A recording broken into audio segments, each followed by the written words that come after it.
So, welcome back mga katupit. Dive ulit tayo dito sa ating spot. Alright, loading spear gun.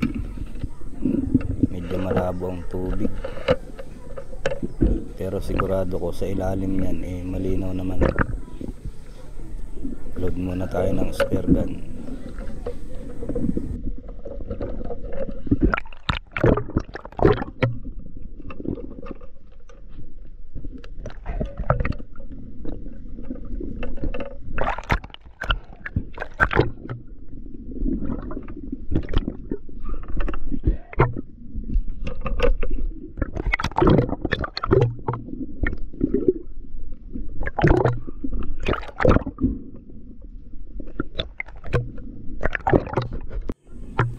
So ayun, first drop.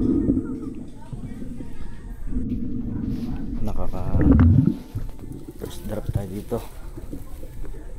Medyo malalim-lalim itong mga spot na sinisisira natin. Yun, nakakita tayo ng kahoy. Sure bull to, may lapo-lapo. Yun, tumakbo na isa. Bali tatlo sila dyan. May isang maliit dyan sa unahan, pero ang target natin itong nasa loob. Medyo malaki-laki to.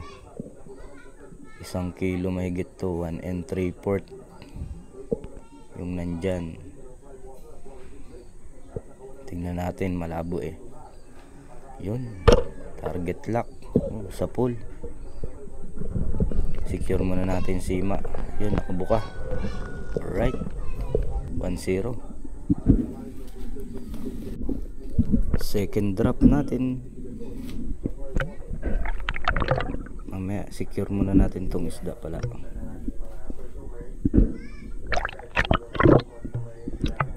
Yun isang orange spotted grouper. Dito kasi sa spot ko magtiyaga ka lang maglalangoy may mga kahoy sa ilalim, mga kahoy, mga bato, may mga lamang isda. Ito yung second drop natin.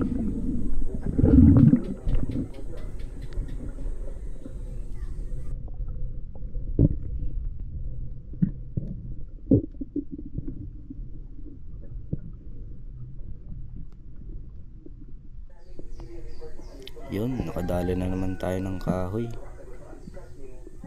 Uy, meron papakol, gray trigger fish. Malaki na to, 2 kilo to mahigit.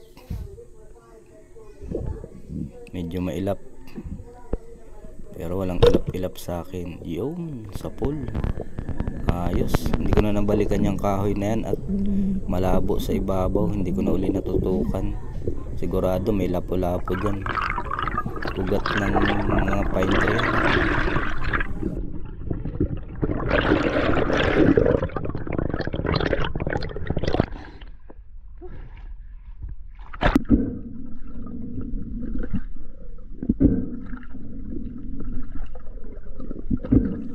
Ayan, ang laking papakol. Ang sarap sa ihaw nito. Sure bull na naman ang makakabili nito.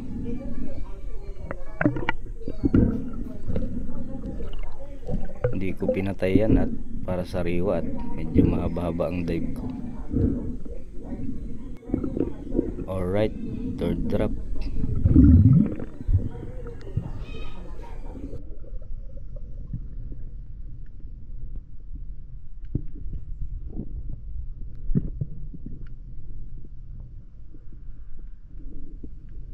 Yun, natutukan na naman natin yung kahoy na iba. May lapo-lapo. Bali 4 ang laman nito. Kunin natin tong isa nakabungad. Maamo. Yun, sa pool. 3 kilo mahigit to. Itong isang to.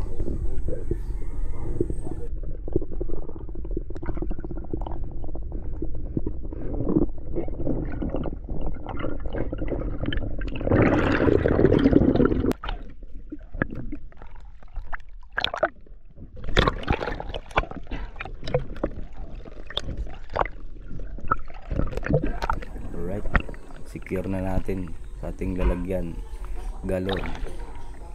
Balikan natin uli at meron pang isa dun.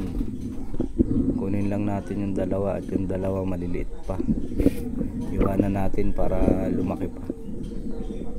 Kunin natin isang malaki at 2 kilo mahigit yung isa nandito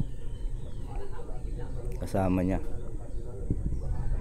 Napansin ko na agad sila eh, padrop pa lang ako, lumabo sa tagiliran ng kahoy, kaya sabi ko may isa pa. Maliit lang to kaya wala silang mataguan. Ayun na nga, hindi ako nagkamali, andun nasa silong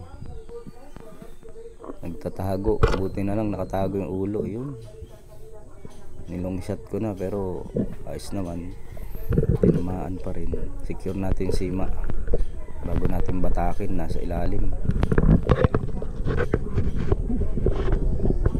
Alright, angat na tayo. Mahina lang tayo sa mga ilalim.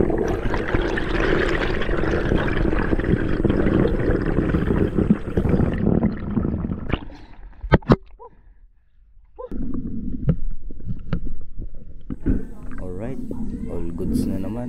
Sigurado na naman ang kwartang linaw nito. Thanks G, salamat lalo sa paggabay sa aking pamana. Punta naman tayo dito sa may bato, kuha tayo ng isang pang-ulam. Dito marami naman ditong brasi tribali, kaso madalang na rin ang isda dito, tsaka malabo dito. Buti ngayon malinaw-linaw,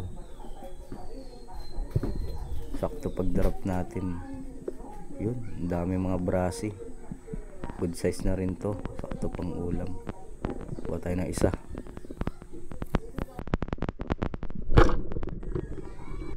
Ayun, sa pool.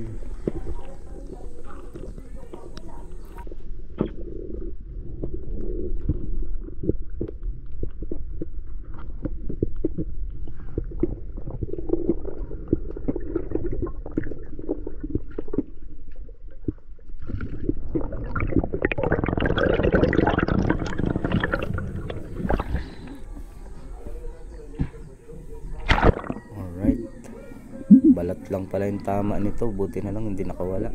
Para sa atin talaga, all goods na to, kalahating kilo.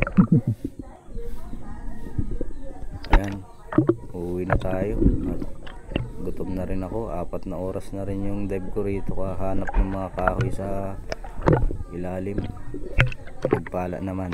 Thanks G, maraming salamat po sa panonood at sa bumili nito, si Kuya Romel Paulo. Salamat po, ang aking masugid na buyer. So ayan lahat ang huli natin: isang papakol, 3 lapu-lapu, tsaka isang talakito.